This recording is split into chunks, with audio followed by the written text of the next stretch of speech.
first symposium as part of our new exhibition, Chinese Pioneers, Power and Politics in Exclusion-Era Photographs. Today's symposium is Chinese Labor Days, Contributions of Local Chinese Pioneers to 19th-Century Humboldt County. I'd like to make a land acknowledgement that the Clarke Museum sits on unceded Wiyot land in Eureka. Despite action taken by local, state, and the federal government, the Wiyot people are still here, and they are still among us in our community today. I do ask all of you to please silence your cell phones if you have not already. We thank the California Historical Society for loaning their traveling exhibition.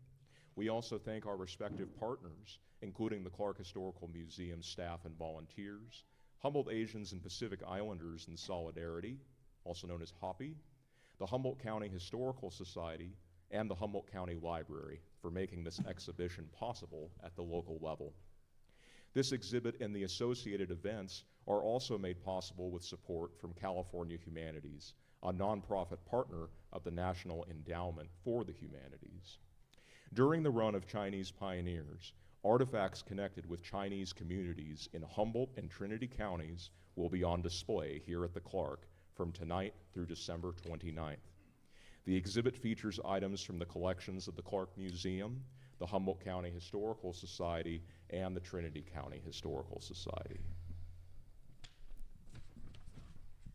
I now invite all of those who had a hand in making this exhibit possible. Please raise your hand to indicate to the folks in this room that you helped us out. Raise it way up high. Yeah. Many more folks helped make tonight possible. It takes a lot to get an exhibit like this done, and it wouldn't have been possible without all their individual help. And for those of you that are watching this from home that helped, you have my sincere thanks, as well as the folks who are here with us tonight.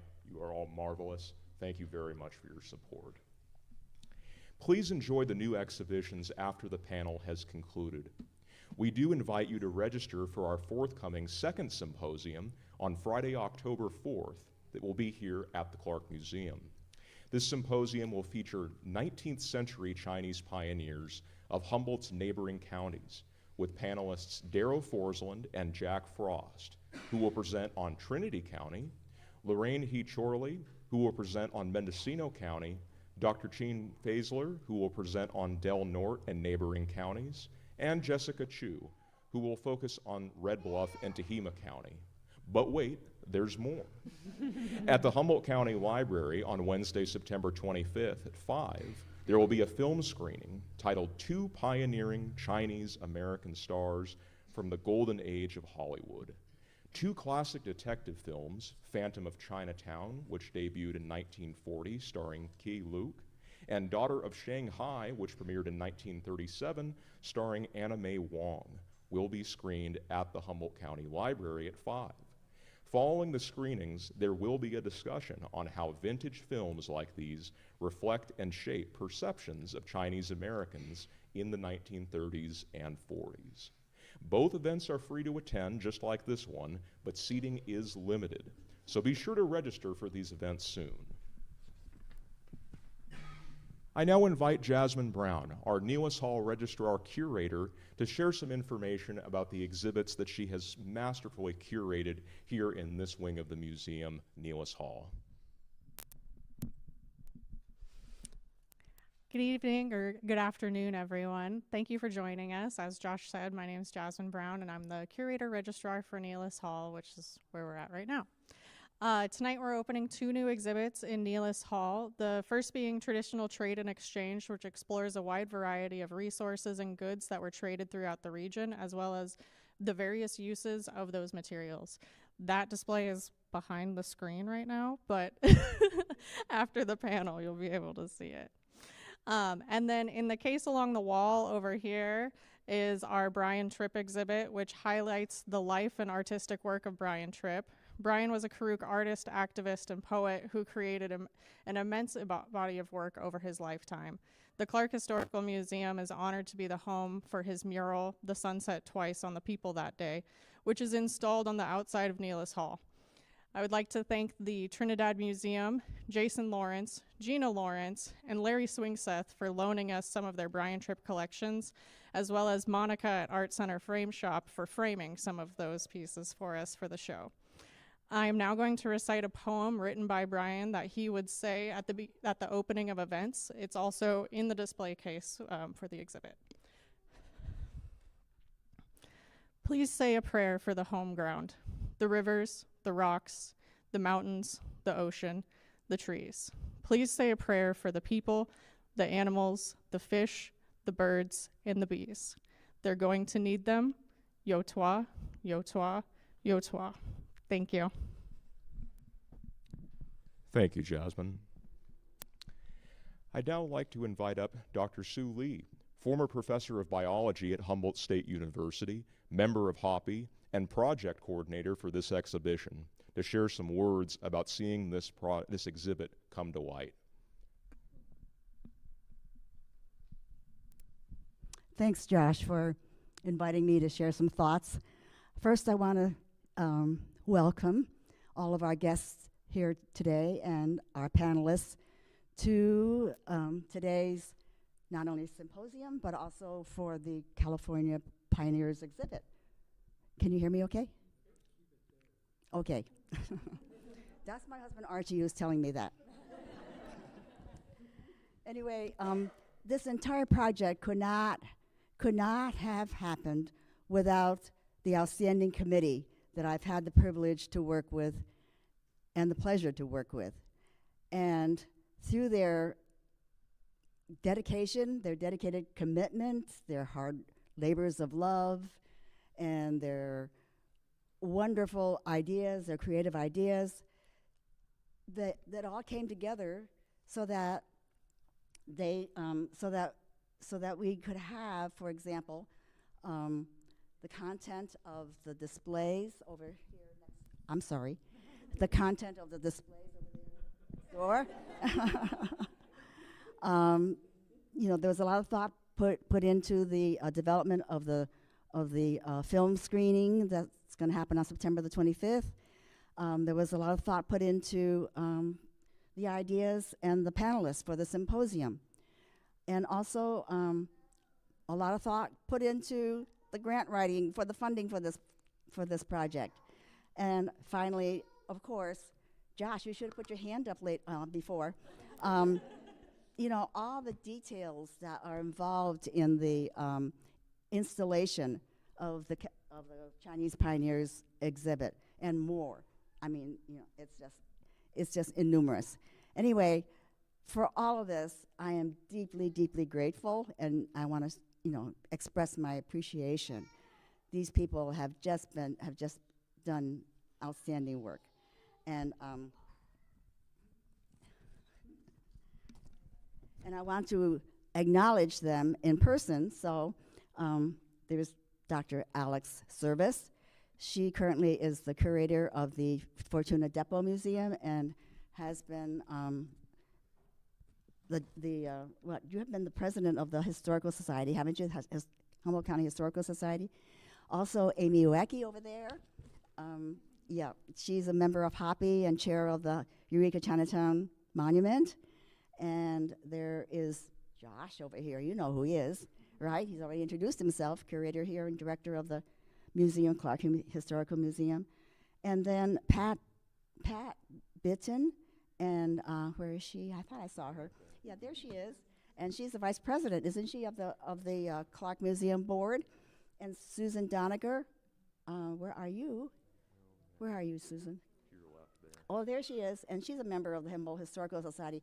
So these people come with a lot of credentials, you know, and I'm kind of like, here, not a historian at all.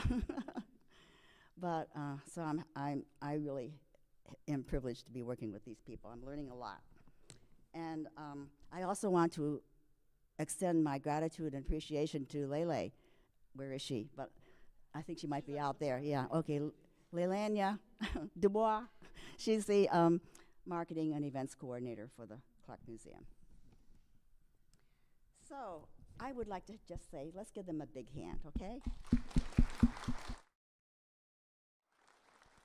Thank you very much. Thank you. You know, these people have been working for, I'm sorry, these people have been working for the last,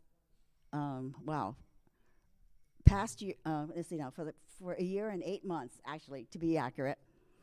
And they've been, you know, coordinating, planning, and making decisions. And we've been meeting monthly this year. And we've also, you know, we've been talking to each other. They've been talking to each other by phone, email, getting out into the community and talking to people about participating in this project. So thank you all for that. So for me personally, being part of this project and being part of the larger initiative of the Eureka Monument Committee has really been a heartwarming and exciting and enlightening experience for me, and I just feel very grateful to be a part of all of this. And I just wanted to remind you something. I think you've all heard this. Something that Ken Burns said, you know, and you've heard him say this. And he said, once upon a time, if I can get my sheet over here. Hold on. Okay. He said, the power of compelling stories, memories, and anecdotes help us to understand the present in which we exist. And so for me, there are themes in this Chinese Pioneers exhibit that resonate with some current and recent issues that we're dealing with right now. You know, issues like immigration, citizenship, the border issues. So it's really important, I think, that we learn about what's happened in the past so that we understand how easily these things can happen still. And we're doing this so that we don't repeat the errors of the past, and that we also don't demonize and marginalize people who are different. For me, you know, recovering the story of the Chinese here in California and in Humboldt County is also helping me to learn more about the people who settled in this area who look like me, you know, that they did contribute something to the infrastructure of this place where I live. And this is not meant, you know, not meant just for me, not meant just for anybody of Asian origin, but I think it's also meant for all of us who live here, because this is our home. This is a place we call home. This is the story of our place, our home, and is part of our shared common history. Yeah. And the story of the Chinese, I think, is an important part of our shared common history. And it is what makes this place unique. It is what makes our home have its unique identity as Humboldt and also here as California. And so we welcome you to the Chinese Pioneers exhibit, to the symposium today, and thank you all for attending.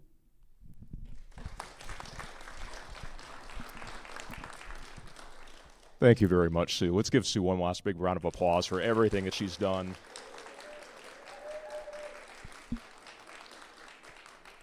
Our hero during this process. Thank you, Sue. The format of this panel is very straightforward. I will ask each panelist to briefly introduce themselves, followed by 2 questions tailored to their expertise. Please save your individual questions for the end of the discussion. Following the panel discussion, please enjoy the catering provided, which can be found in the front of the Clarke. Please don't feel rushed when it comes to looking at any of the exhibits here tonight. They will be up and open to the public starting at 6 p.m. tonight. You will be the first to see them, and they will be on display through December 28th, I believe, and will be open until 9 p.m. this evening.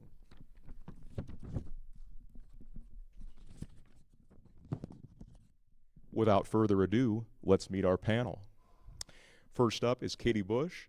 Katie Buesch is a public history master's student at Sacramento State and former executive director and curator of the Clarke Historical Museum.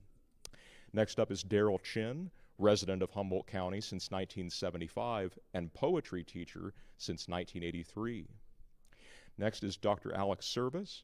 Alex is a member of the Eureka Chinatown Project, a Humboldt County Historical Society board member, and has been curator of the Fortuna Depot Museum since 2009. She has her BA in East Asian Studies from UCLA and her master's and PhD in Medieval Studies from the University of York in England.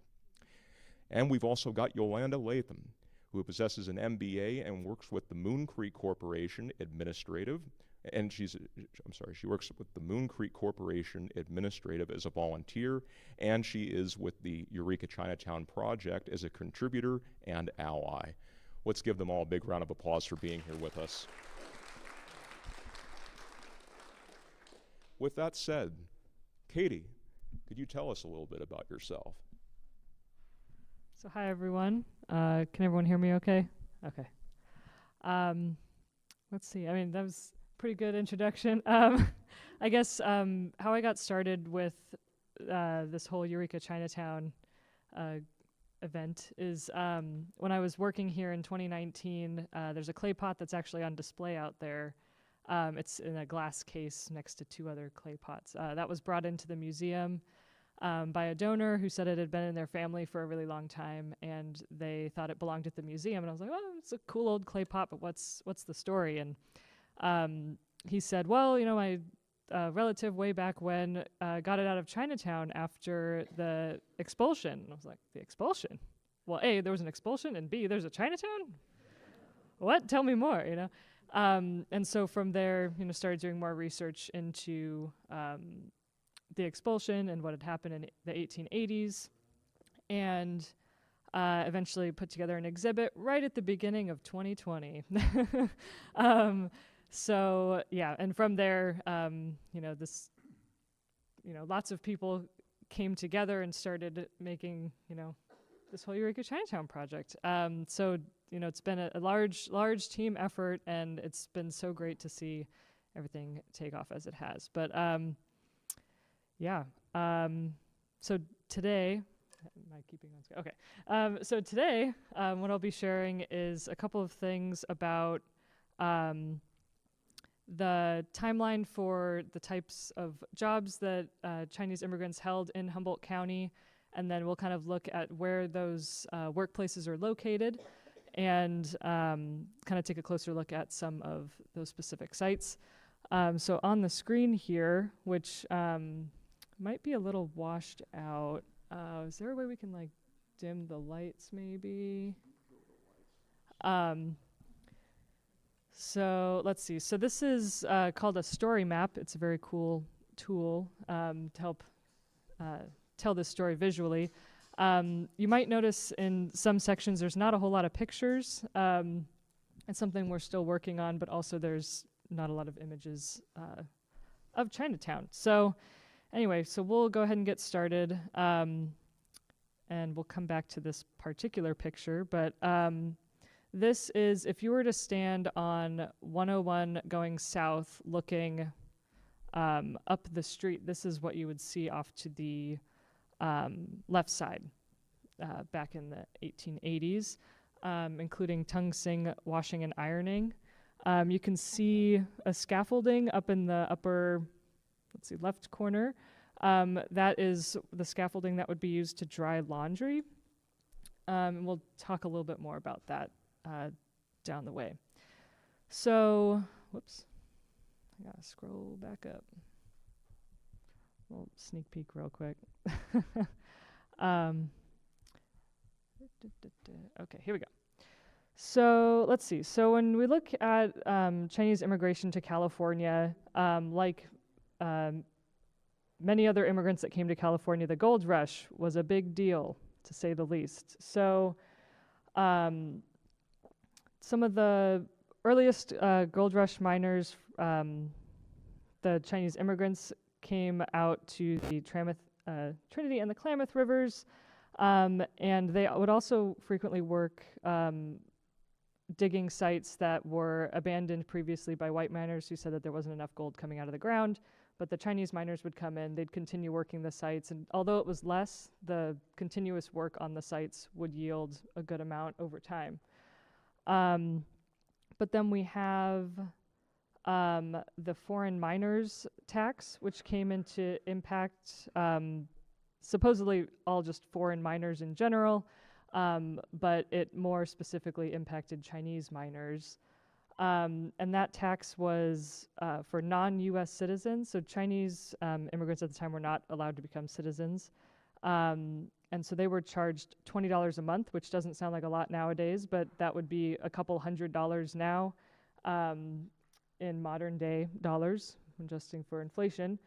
So it caused a lot of miners to start leaving the gold fields and going to towns like Eureka. And eventually that tax was repealed, but then other different versions kind of popped up over time. But that was a continuing force that pressured a lot of miners to leave the gold fields.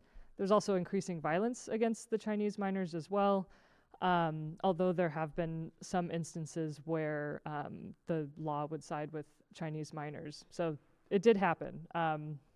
But anyway, so Chinese miners started coming into the cities, and they started picking up all kinds of different work, which we can take a look at. This is a particularly interesting quote. So this is still kind of in the 1850s, but Governor John McDougall was speaking to the state legislature, and he called the Chinese immigrants, quote, one of the most worthy classes of our newly adopted citizens. And that had to do with the work that Chinese farmers had been doing kind of in areas like the Central Valley, of reclaiming swamplands and turning it into really prolific farming. But then if you look at later years, later governors of California would completely change their tune about how they felt about Chinese immigrants. But at this point in time, they were thinking it would be great to have more Chinese immigrants coming to California to convert more land from swampland into farmland. So we will go ahead here and skip ahead down here. So this is a map that I've put together. Let's see if I can zoom it out a little bit. So we're looking at Chinese workplaces kind of in Eureka and directly adjacent areas. And this is not a complete picture of that. As we continue doing research, we'll be able to add more to this map. But let's take a look at some of these workplaces. So some of these have approximate locations because we're not exactly sure where they were at, but some of them we do have more precise locations. So Singcheng Laundry, so this is F Street between 4th and 5th, so this is kind of an estimate here. One thing that was interesting when I was looking into Chinese laundry work, so that's kind of one of the main things when you might talk to someone about like, oh, you know, Chinese immigrants came to California, what kind of work did they do? The really famous one is, oh, of course, the Chinese laundry. And one of the questions I had about it was, you know, why laundry? That, you know, there's a lot of jobs people could do, why laundry?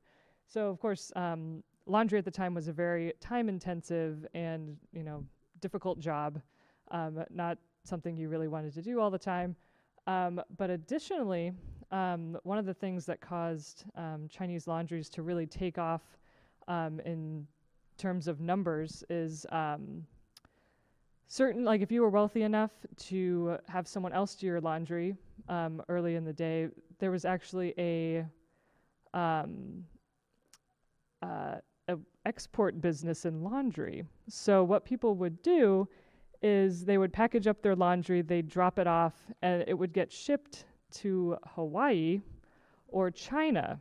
And they would do the laundry overseas and they'd ship it back, which sounds insane. I had to look it up, but it did happen. And then there was a period of time where, the story goes, there was a Chinese man in San Francisco that said, I could probably open a laundry here maybe and make some money, you know? And so back in the day, it would cost you $12 per pound bundle of clothing to get washed. Being able to do it domestically dropped that price significantly. So people who could formerly not afford to have their laundry done by someone else all of a sudden could. So you start seeing these Chinese laundries pop up in urban areas, San Francisco, and also Eureka. So that's a really interesting story. Let's see, there was also, so this map shows many of those different laundries. Most of them are just kind of from newspaper articles that Alex has been finding in her extensive research. And then some of them have been ones that have popped up in other research papers that people have done over the years. Let's see, so we looked at Tung Sing, and then, so sometimes when you're looking at Chinese laundries, they'll show up in close proximity to hotels, particularly along the waterfront. This is an example, so this 3rd and D Street one was right next to the Bay Hotel. So it was, let's see, 3rd, so it was probably just a little behind us here on the block there. Let me see here. Yeah, and one of these days I'm gonna figure out how to color code these dots so we can kind of see the different ones. But you can kind of see there's a lot of laundries right here along the waterfront. Oh, this is the one I'm looking for. Here we go. So City Laundry. This is a close-up picture of a Sanborn map, which is, historians love these Sanborn maps, they're amazing. But so we can see that there's a Chinese laundry here, but then there's also this City Laundry, which when I saw this, I was really wondering, you know, this is interesting, this one's not labeled as a Chinese laundry. And from what we've been able to figure out, Alex has done a lot of this, is that the laundry marketed itself as a non-Chinese operated laundry, one of the only, if not the only one, on Humboldt Bay. So people who didn't want to support Chinese laundries might send their laundry to this particular one operated by Frank Weaver. And he would pick up laundry from places in Arcata. He'd drop it off at the post office. He'd cart it into Eureka, do the laundry, and then take it back. So anyway, we will scoot right along here. There's additional laundries all along the waterfront there. And let's see, so Kang Hop, this was one of the companies that after the expulsion happened, there was a court case called Wing Hing versus the city of Eureka. Kang Hop was one of the litigants in that case. And from what we've been able to tell based on the court documents and whatnot, this was a pretty wealthy business in Eureka. They did a lot of business, likely with miners and other workers in the hills. But he also had a couple of employees, Tom Wah and Tom Sing Tao, who were kind of younger men. And then here's kind of their census records here. So they kept a store, and they're probably one of the businesses that we have kind of the most information on, which is pretty cool. So we see some descriptions of kind of the Chinatown area, the 4th Street area, merchandise stores, rooming houses, opium dens, and market shops. Let's see. And then we'll see a couple of these where it talks about employment offices, China grocery store and employment offices, how workers would frequently get jobs as they would come to the area, and then there would be these labor contractors that would set up teams of workers that would be hired by people building roads, people building railroads. If you needed a lot of people to get a job done, you'd go find a labor contractor. They would arrange for those workers to be fed and be housed kind of wherever the work site was. And then the employer would pay the labor contractor. The labor contractor would also hire a cook to cook for these workers. And then they'd pay the wages out that way, which is interesting. And we doing okay on time? Okay. Let's see. So There's also, we have people working in places like the Vance Hotel. We also have people working on shingle mills out in Fairhaven. And then we even have people working in the county hospital and almshouse, way out here, kind of, oops, I think this is by one of the schools now, by Eureka High, I believe. But anyway, so this is kind of just a quick intro to this. We're going to try to get this on the HAPI website, perhaps. So if you want to take a closer look at it, there's a lot of information. It'll be up there shortly, but and I'm happy to show more in the questions period if we got time. So, okay. Thank you very much, Katie. And it's an amazing resource that you've put together for everybody. And that will be up later on the website. And please spend a lot of time taking a look at it. There's many, many things to learn. This next question, of course, is for Daryl. Daryl, could you tell us a little bit about yourself? I was born in Salt Lake City, and my first language was evidently Chinese.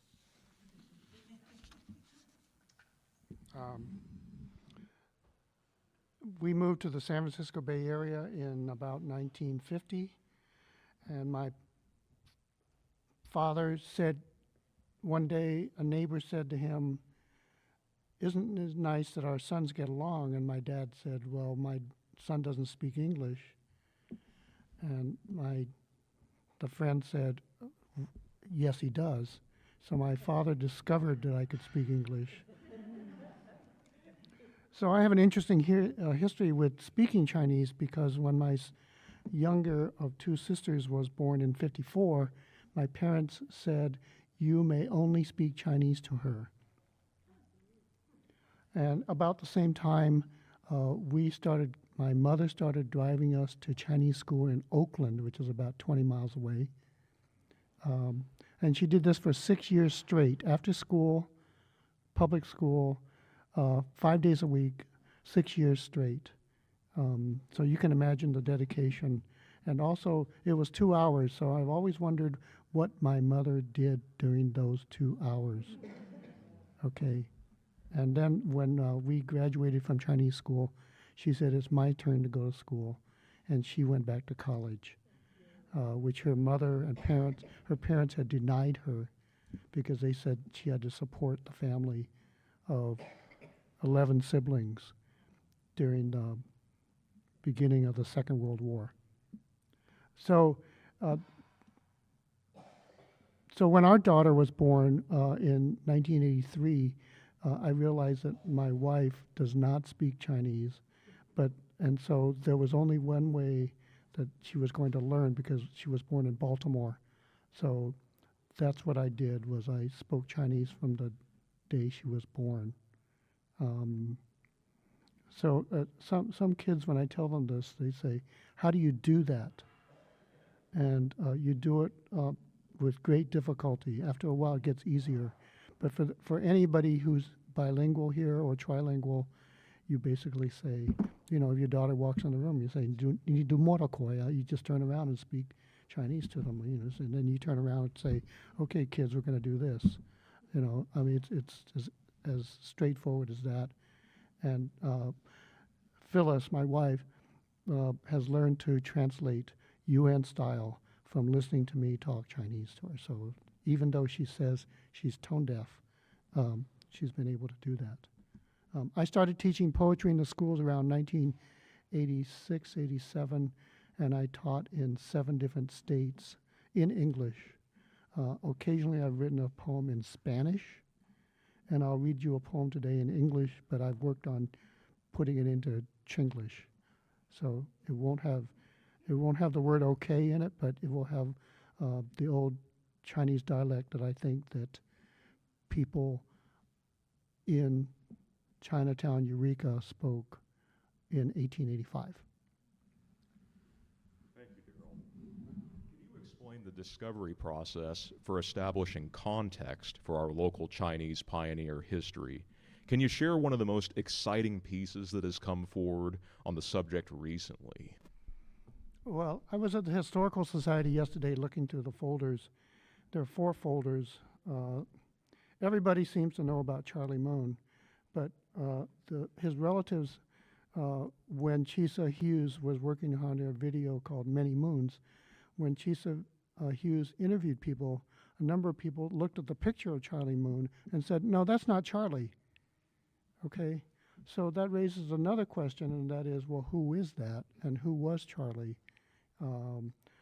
What we've discovered what we've all discovered is that there seems to be more and more that's new about what we find out. There was just simply, after 1885, it appears that the history of the Chinese in Humboldt County disappeared or stopped.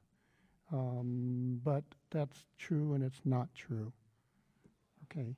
Because there were Chinese that were left, there were Chinese that were kept, there were Chinese that were kept and then they left because they felt uncomfortable.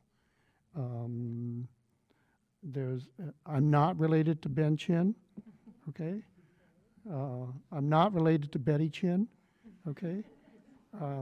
And really, but that actually has some relevance because when I was in high school, I found a Chinese girl that I could go out to like senior activities with, but she was a Chan. In Chinese, it's the same Chinese word. And in rural China, you didn't do that, okay? It was forbidden because it would be like marrying your father's brother's daughter, okay? It would be considered incest, okay? So for some of you that know anthropological terms, that's called parallel cousin. Anyway, so that's one of the things that I discovered is what we don't know. I continually discovered more. The Committee of 15, which had to do with making the expulsion of the 1885 Chinese orderly, one of them actually went on a boat with those expelled Chinese down to San Francisco.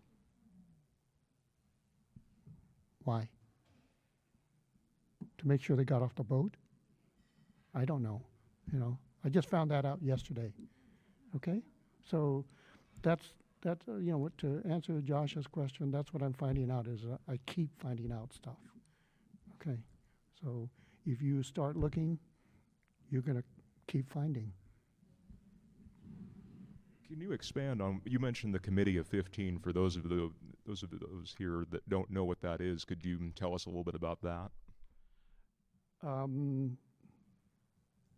City Councilman Kendall was walking by in the late afternoon of February 7th, 1885, and there was a Tong war.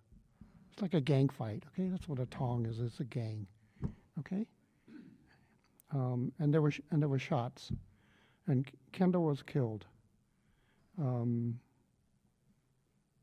Immediately the community was up in arms, literally and figuratively, and they wanted to. They gathered in Centennial Hall, up the street here. They gathered in Centennial Hall and they said, "We want to kill and burn." As who was it, Arlo Guthrie said, "I want to kill. I want to kill." Okay, and so somebody said, "Wait a second, we can't do this." And so they formed a committee of 15. And they were leaders of the community, and they were charged with making an orderly expulsion of the Chinese. So that's what the Committee of 15 was. In Crescent City, there was something called the Committee of 21, some of whom came from Eureka. Thank you, Daryl. Third question, what has it been like to see this movement to preserve and share this history come to light? What would you say is so crucial about sharing the history of Eureka's Chinatown? There's so much to learn. You learn about the history of the Chinese in California and the West.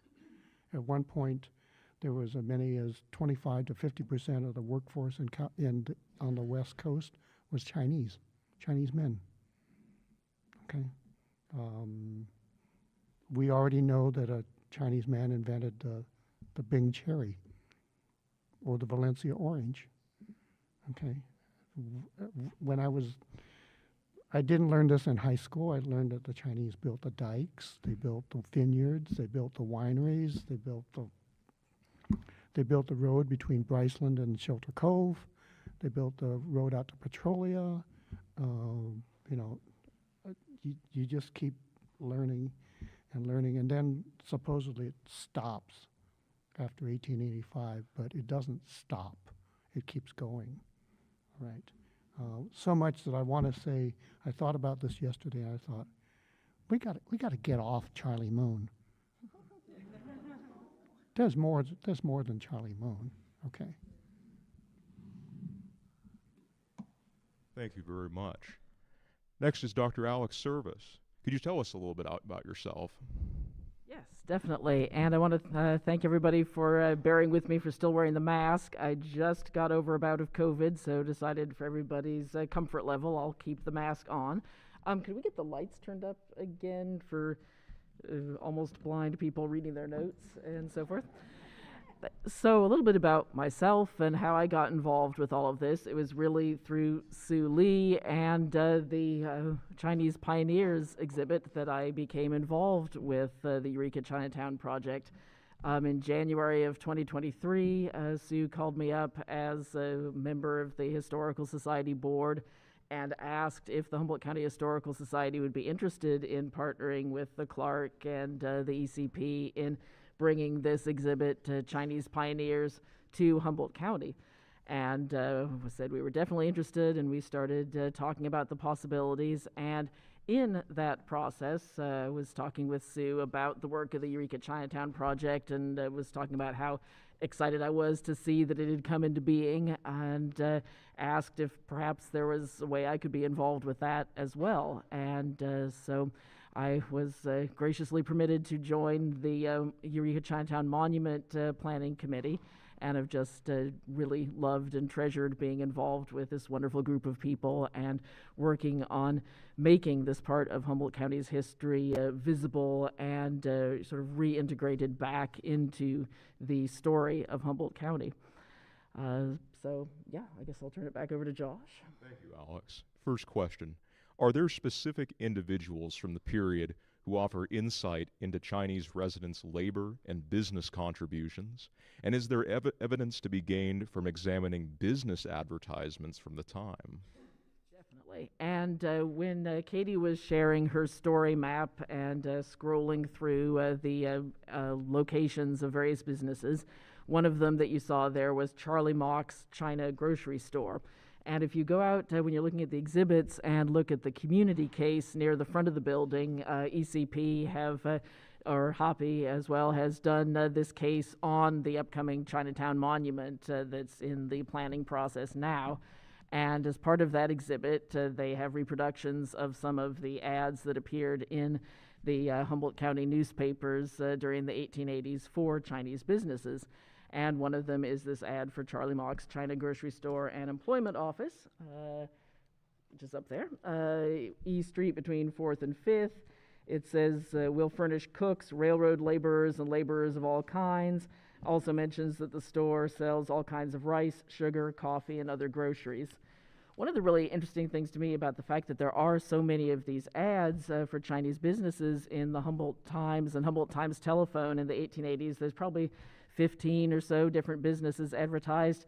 These are advertisements in English. These are advertisements in an English language newspaper. So it's showing that these are businesses that do not just cater to the Chinese community. They're businesses that can reasonably expect that English-speaking, English-reading readers of the Humboldt Times will be their potential customers. So that is a striking thing right there.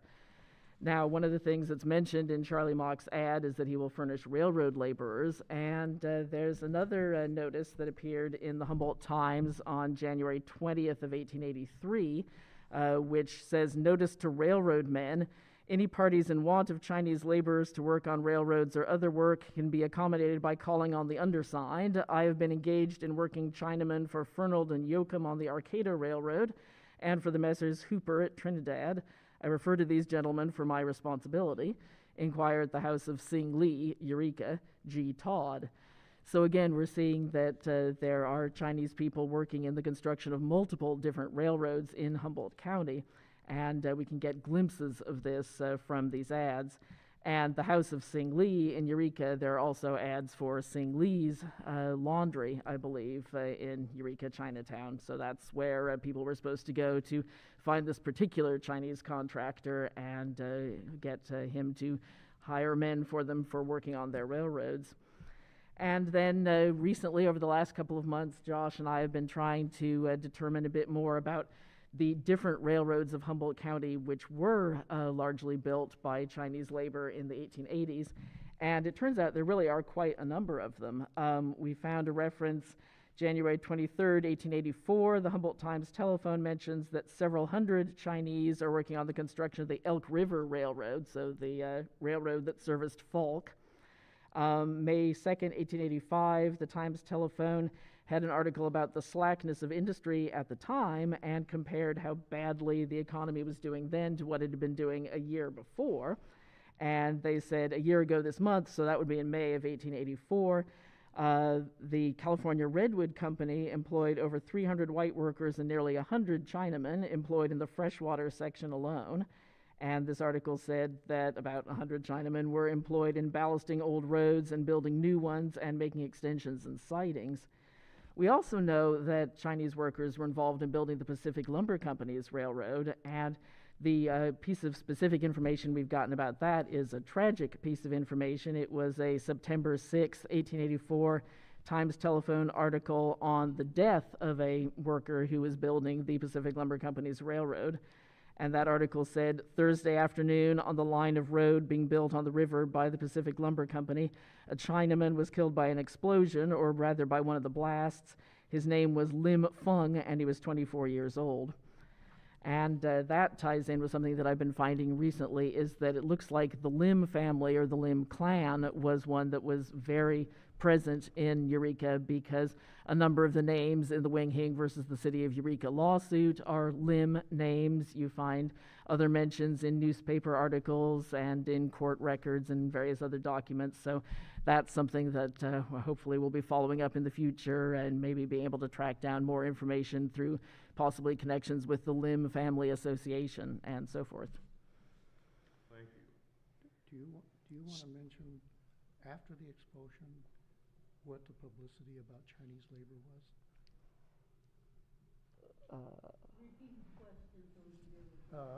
I want to mention that after 1885, the Humboldt County business community bragged in printed literature that it really wanted people and businesses to relocate to Humboldt County, and that one of the good things about Humboldt County was there was no Chinese labor. Thank you for that, Daryl. And we actually have one of those advertisements on display tonight. It is from the Panama Pacific Convention of 1915, well after the 1885 expulsion. And that is one of the big things that Humboldt County paid to have advertised. So thank you for bringing that up. Alex, second question, is there anything particularly noteworthy in the courthouse ledgers that are currently displayed in the main hall that provide background information on the Chinese residents of Humboldt? So yes, in the exhibit at the moment, we have, I think, 5 different ledgers from the Humboldt County Historical Society collection, things from the storeroom in the society. And a few months ago, I just went through 100 probably of these ledgers looking for any mention of Chinese people. And a lot more, really, than I had expected was coming up, and all sorts of very intriguing glimpses that you can find. So definitely hope everybody will have a chance to look at those in the exhibit. Of course, we can't have them open to every single page that has an interesting record, but there are definitely some glimpses that are pretty striking.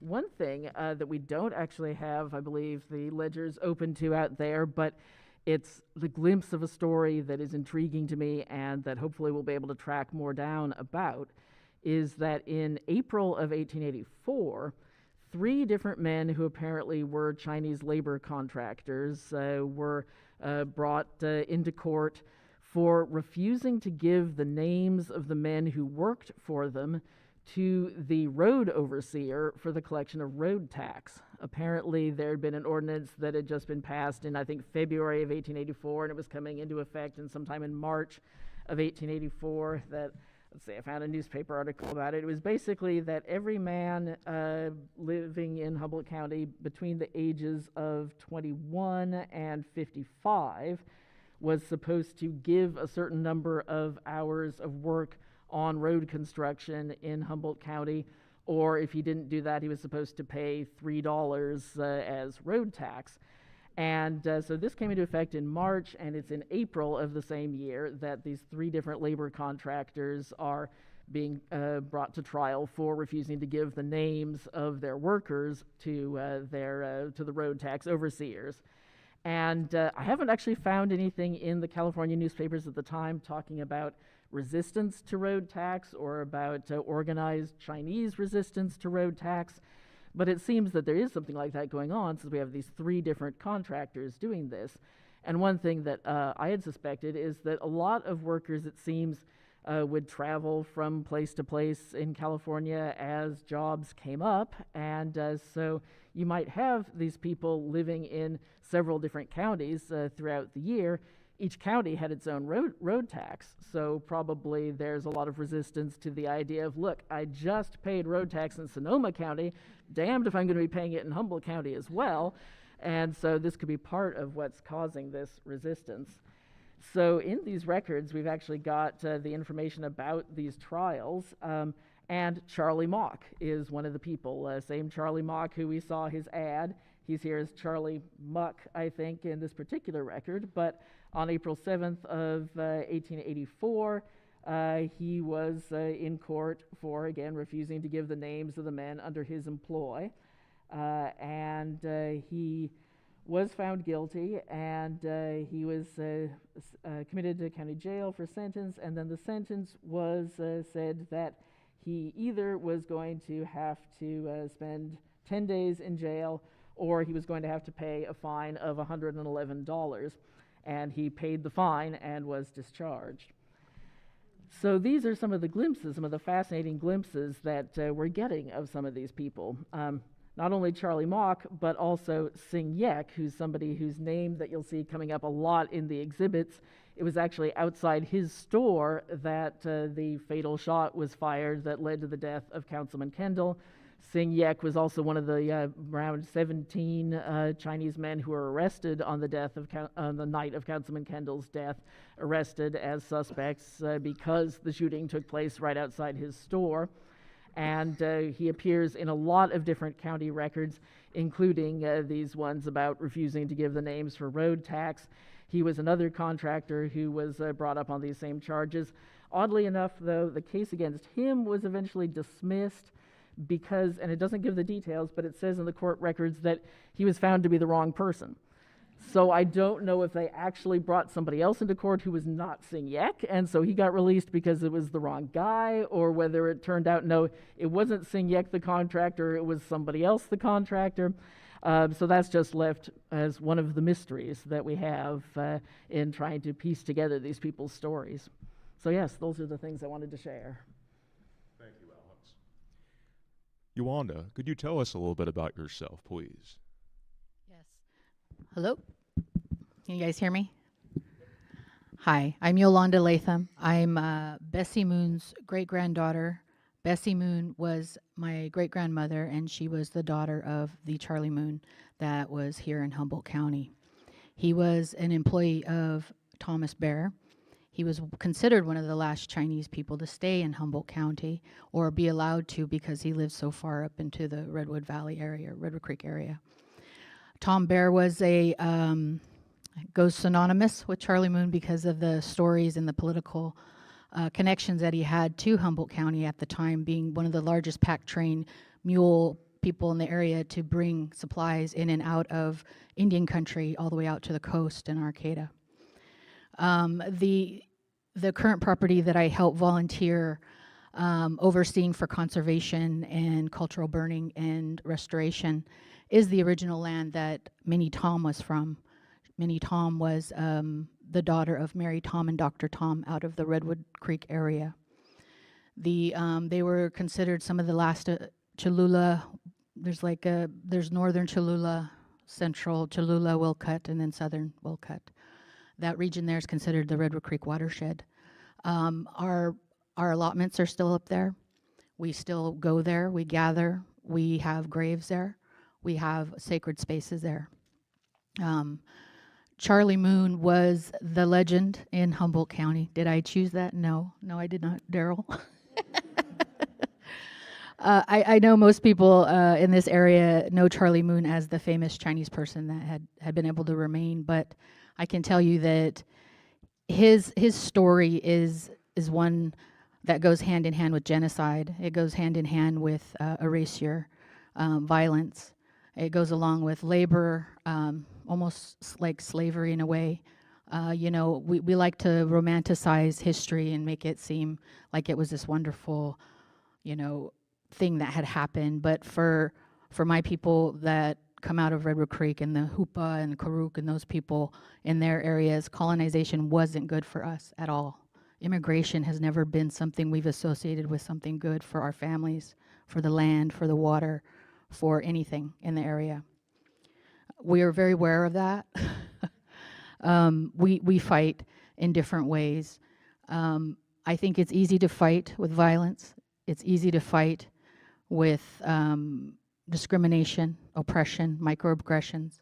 It's easy to fight with those things, but what the hard thing is to do is to move together forward and try to make it a peaceful existence.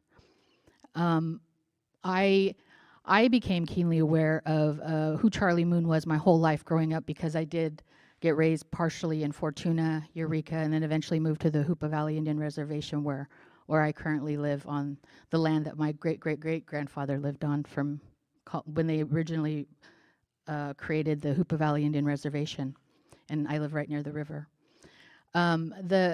The area historically has many, many stories. One of the stories I always hoped the museum would focus on are the Bald Hill Wars. The Bald Hill Wars are where my people come from. We fought and we fought to keep the pack trains out. And it must be wonderful to know that my great-great-grandfather helped the pack trains go through. You know what I mean? So the pack trains, from what I understand, were 50 at a time. Those mules could carry up to 350 pounds. And at times, those roads were narrow, they were small, and they used to go in and deliver to grocery stores, to the miners, everybody who was colonizing the land. So during that time, the Bald Hill Wars, my understanding is that the war started because of the food. When they brought the trains through, when they brought people through to go mine down Orleans way, they killed everything in the way. They needed gloves, so they killed all the elk. Elk made good gloves. They didn't take all the meat with them. They left them. They brought pigs to, take along, raise them up, and then be able to feed everybody and miners and sell them. But those pigs eat the trunks of oak trees. That's where our acorns are. They eat everything. Pork or, pigs, they are an interesting animal that will eat anything and everything. And my people from Redwood Creek would eat, natural potatoes from the ground. We go harvest depending on the time of the year. And so gold rush wasn't good for any of us. And frankly, there's probably a scientific study out there to try to figure out how we are still here today. And I think it's because we have instincts. We have survival instincts. We don't always tell the truth. We don't always tell you where we are. We don't always give you all our secrets.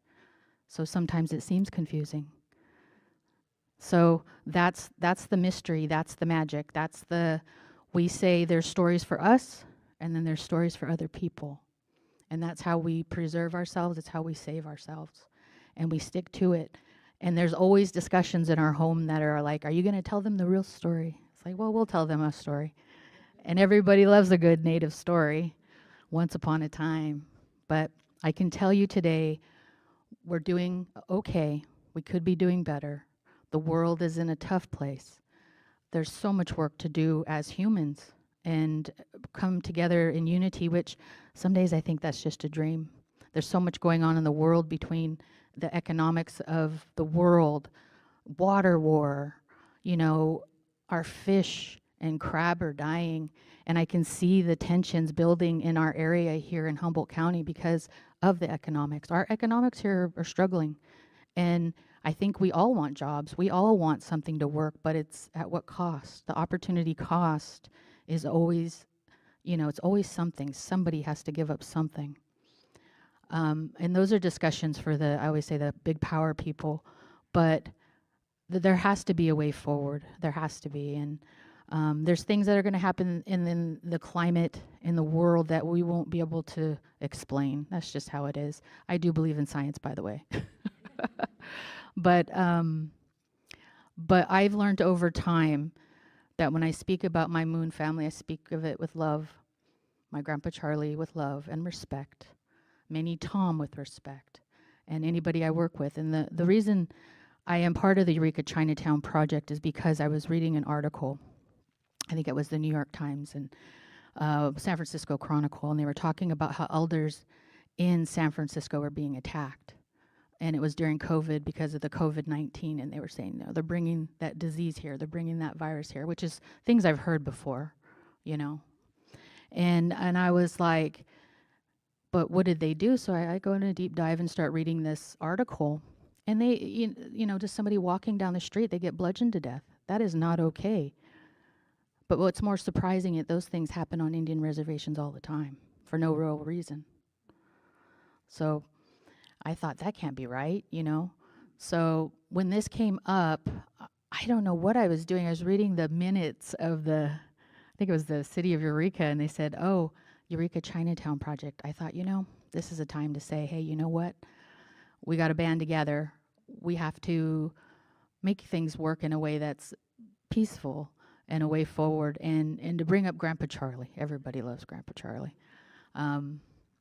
I don't like to romanticize anything very much, but I know that we have to live in the same area. Our kids all go to school. We play against each other in high school and all the different sports, and we do all agree on environmental stuff most of the time.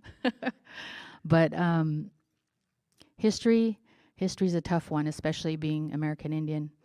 And the history that I know about my people, it's sad. It's disappointing. It's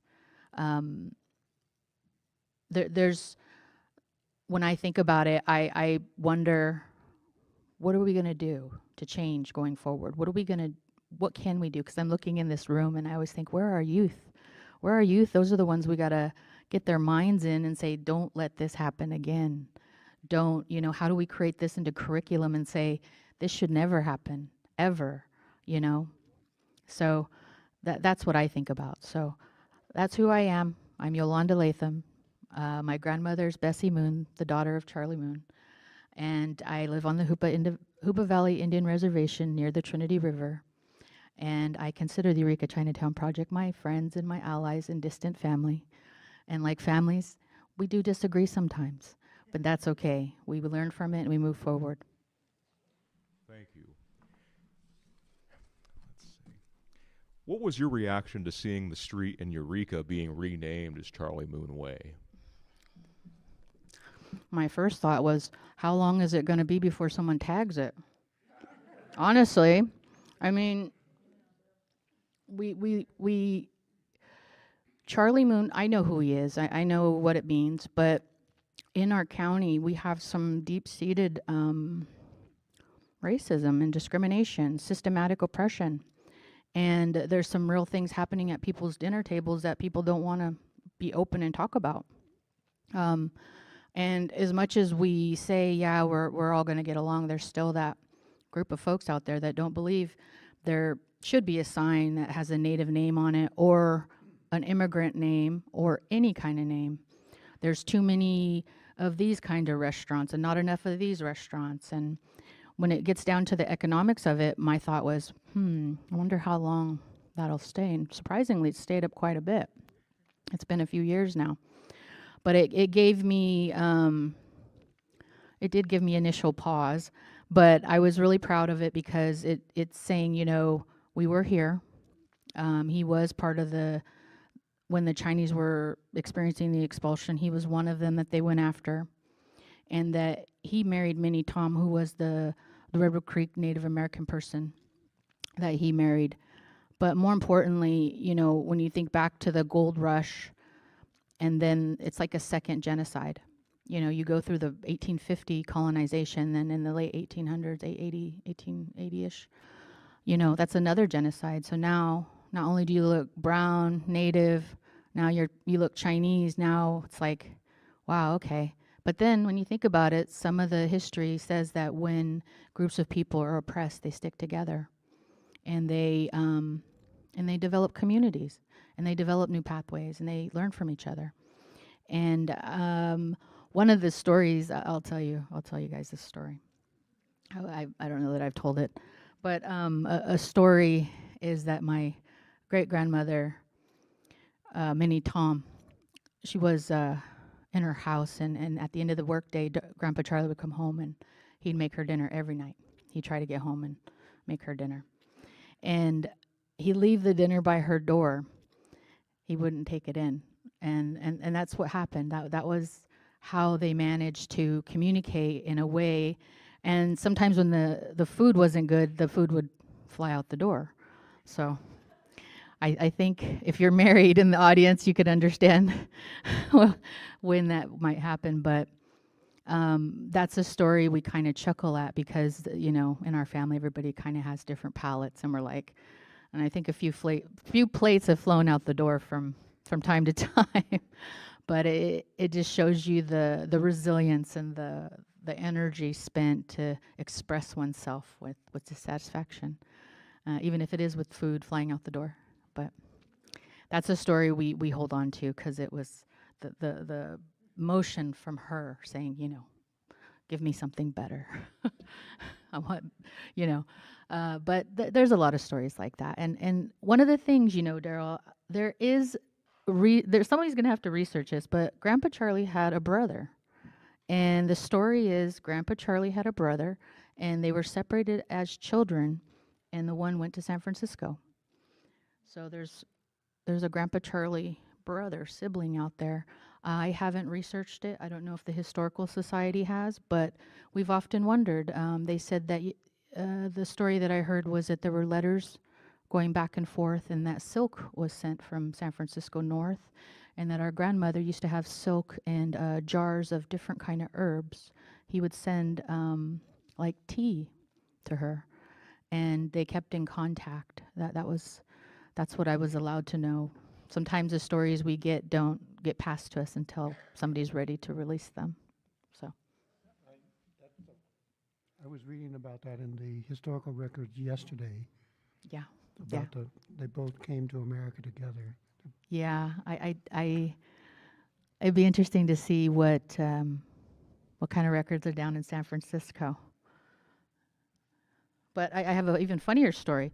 This one's a little lighthearted because that was a bit heavy stuff, guys. I went to the Chinese health plan in San Francisco because they have their own health plan there. And I applied for a job at the Chinese health plan because, you know, I'm Charlie Moon's great-great-granddaughter. You know, I go in, and the Chinese health plan is very Chinese. Like, it's very Chinese. It's very proud. It's very well run. And I told and it was like a really strange moment when I said, I am part Chinese. I would love to work for the Chinese health plan. And that lady laughed so hard. I mean, she laughed the whole time. I thought for sure I'd get that job, but I didn't. But in that moment, it was like, hey, I'm part Chinese. I need a job too. But it was an interesting because sometimes when people are native, they say, oh, I have a great grandmother that's a native. And so that was my moment. Thank you, Yolanda. Let's give all of our panelists a big round of applause. We have about 15 minutes for questions and answers, questions from the audience, answers from our panel. Would anybody like to ask a particular question? I'll try to get the mic to those that I can reach.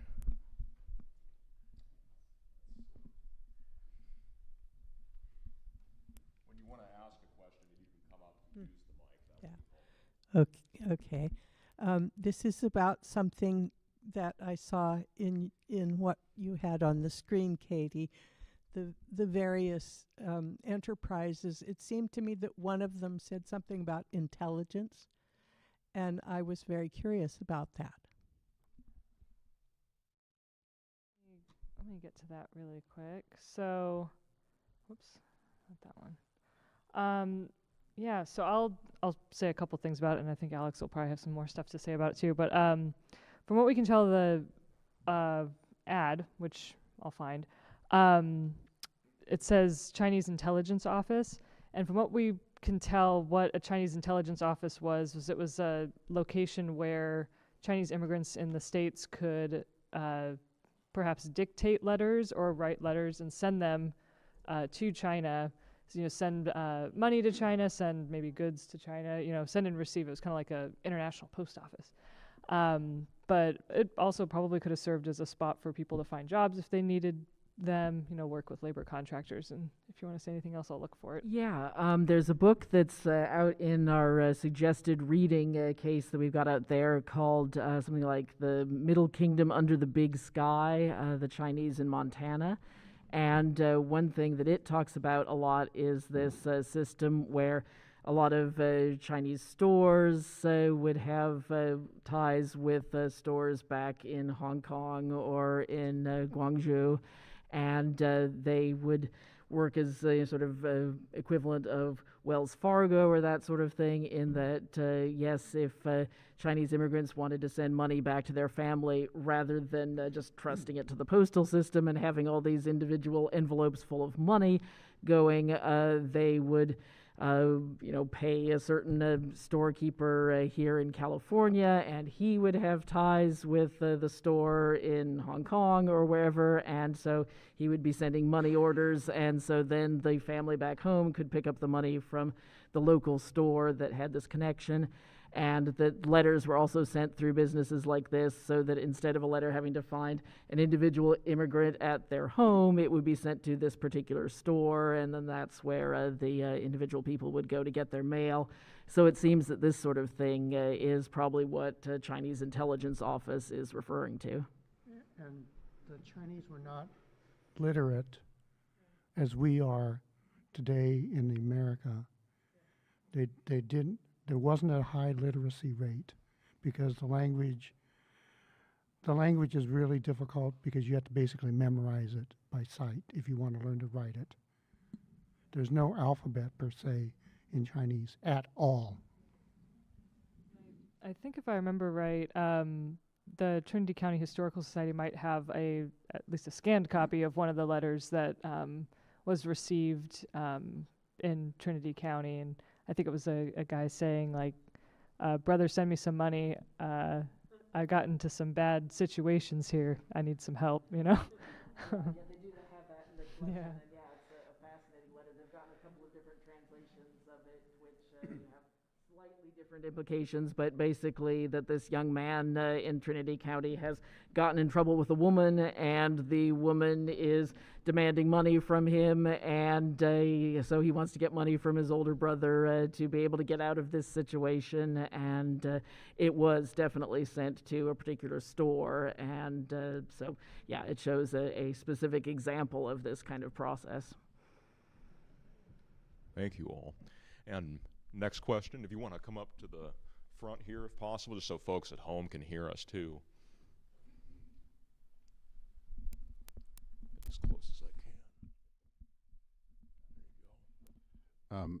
Yeah, my question has to do with, so, there are families that were expelled or, still existed.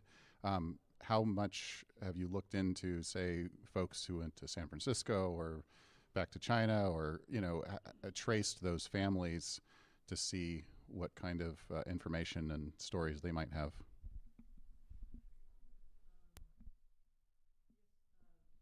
One thing that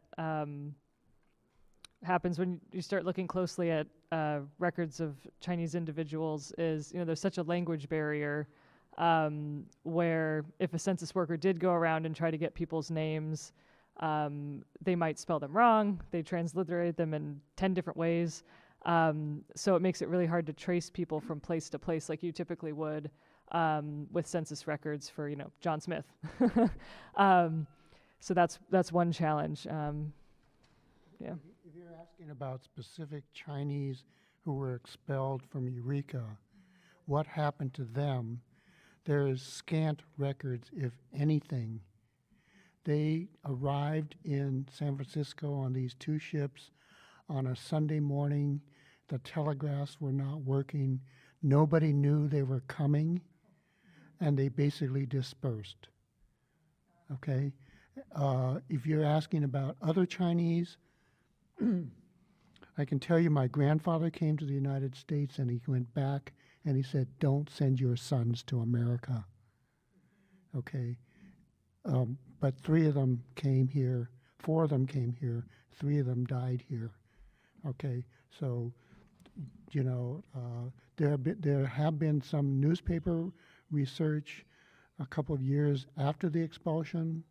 They thought they found somebody, a woman, who was one of the expelled, and the newspaper people knocked on her door.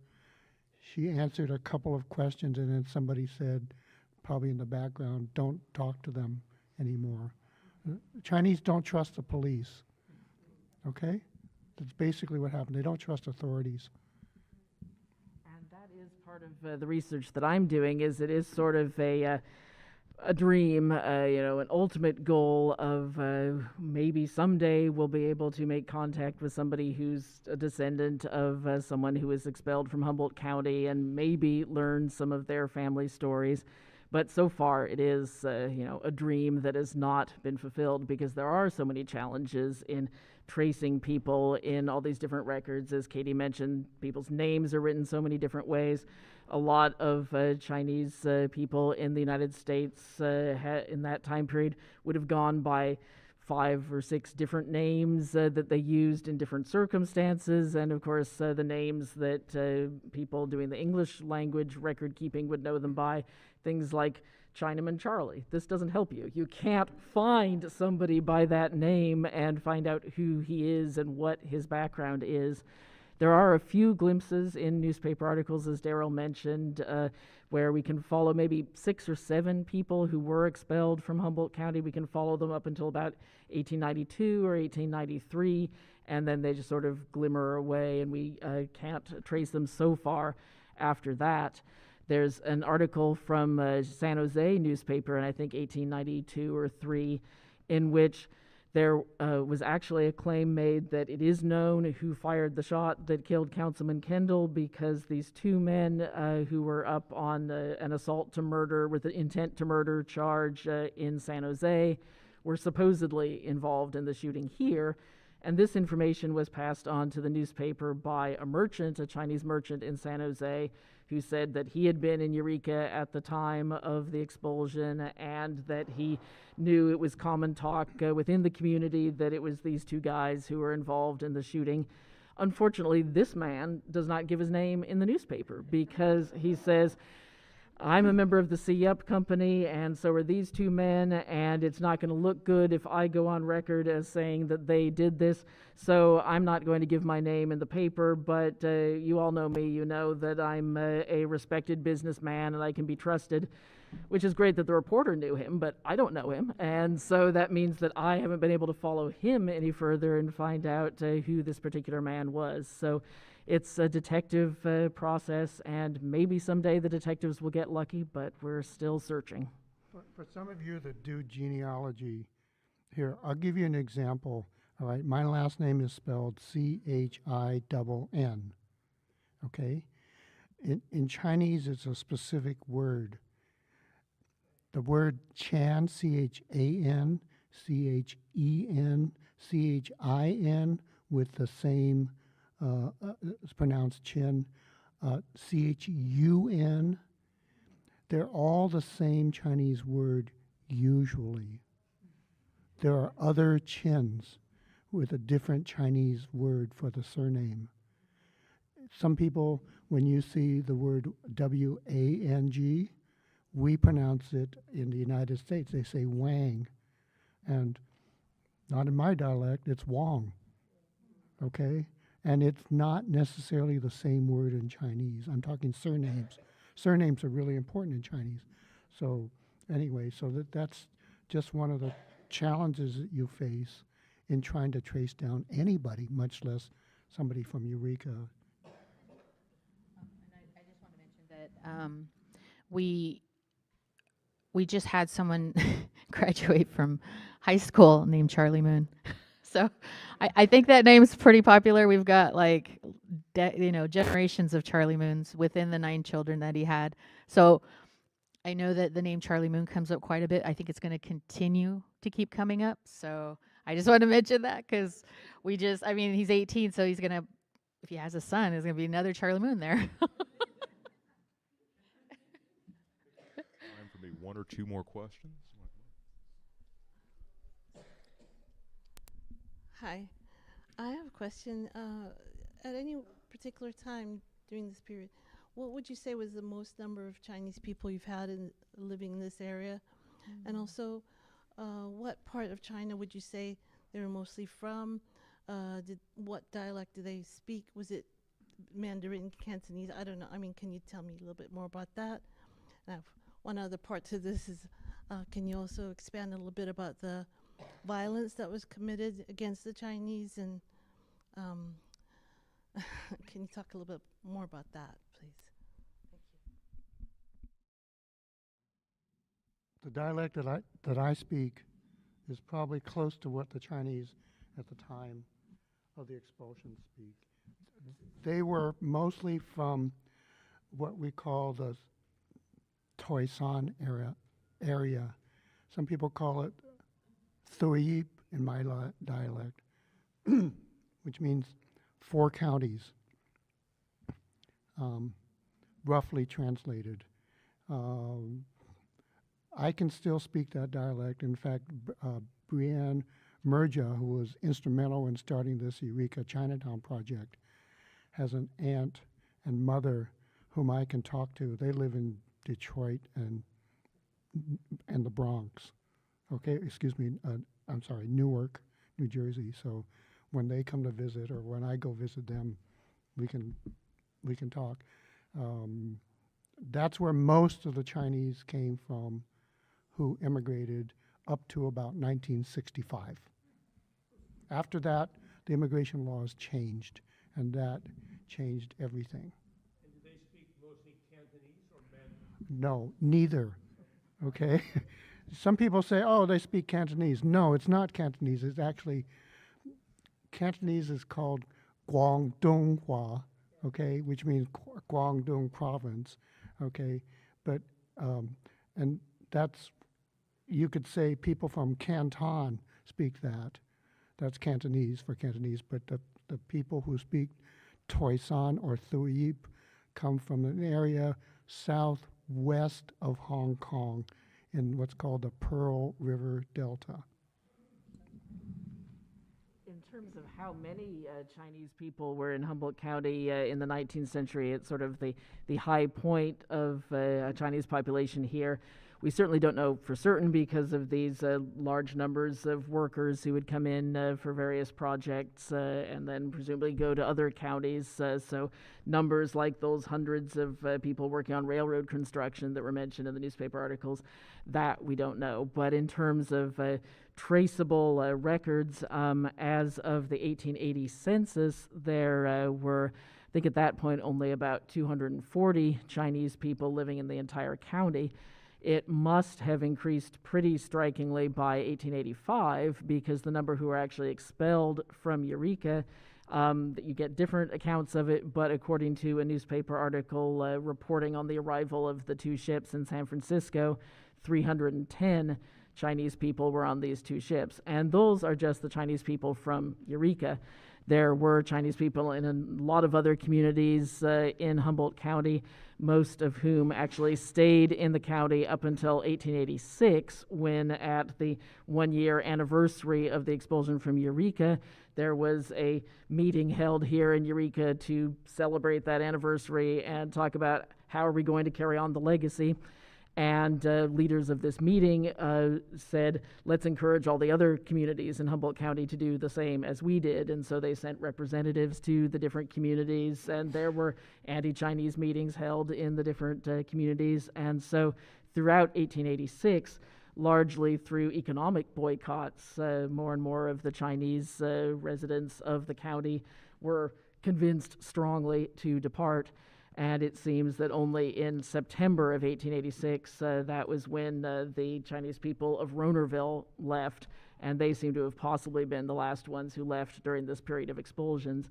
But so yes, if you have 310 people from Eureka expelled, there's probably at least another 200 or so living in different communities around the county, most of whom did not leave until sometime in 1886.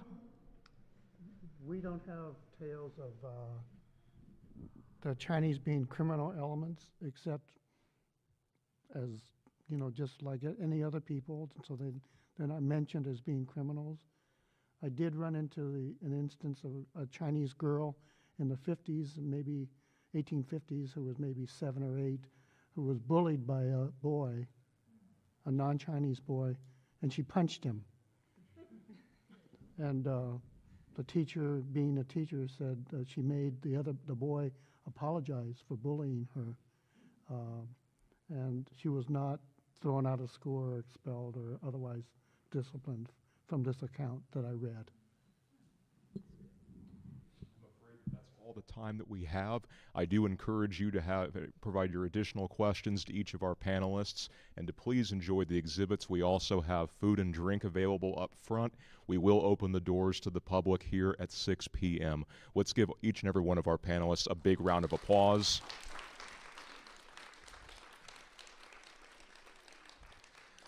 Let's also give a big round of applause to the man behind the camera, Jay Tillman. And I also encourage you all to consider making donations to all of the entities that are involved with making this project possible. It goes a long way to helping us keep the lights on and achieve our respective missions. With that, thank you all very much for being here this evening. Please enjoy the exhibits and have a wonderful night. Thank you.